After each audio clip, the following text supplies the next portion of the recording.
Sat on a lonely cliff top, Souter Lighthouse cuts an eerie figure on a stormy day.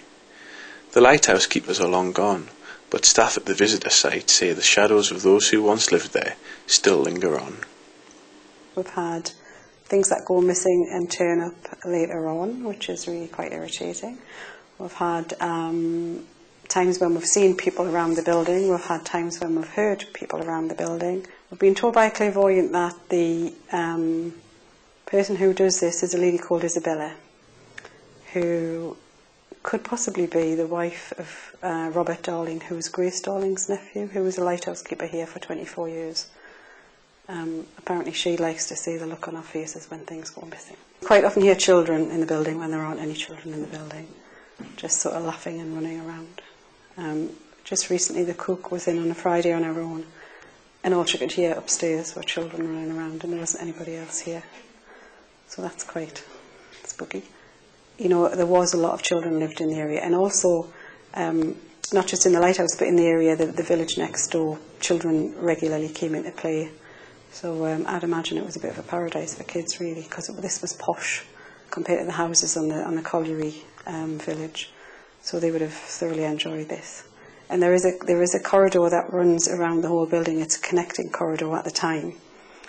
So lighthouse keepers could, if there was a problem anywhere, they could get to the problem quickly and easily. So this corridor went right throughout all of the cottages. So I'd imagine that the kids would constantly run from one cottage to another without any problem really. So that's the only thing one can think. Not really scary, it's quite pleasant sometimes, because you think you're not the only one in the building, and it's not spooky, it's more just like you've got a bit of company really.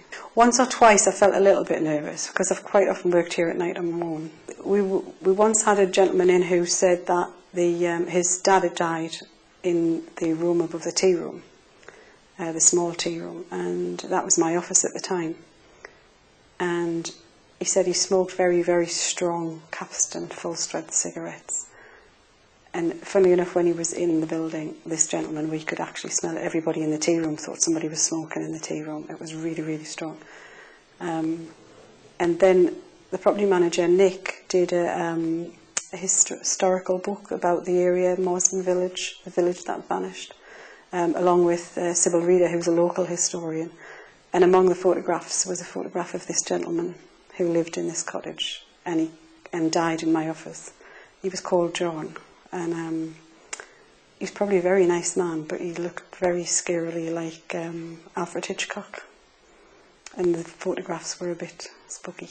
We did have a girl who came to work with us from New Zealand, called Leslie, who on her first day came at the kitchen and said, should this gentleman be walking down the corridor, which wasn't part of the public area? And we said, no, you need to tell him to go back into the dining room. And when she came back into the kitchen, she said it's okay because he's just walked through the wall. But let us start by saying I don't particularly believe in ghosts. But I have had a couple of experiences where I haven't been able to attribute it to anything else. I spend a lot of time in the building on my own, and if you really thought too much about ghosts, you'd end up frightening yourself.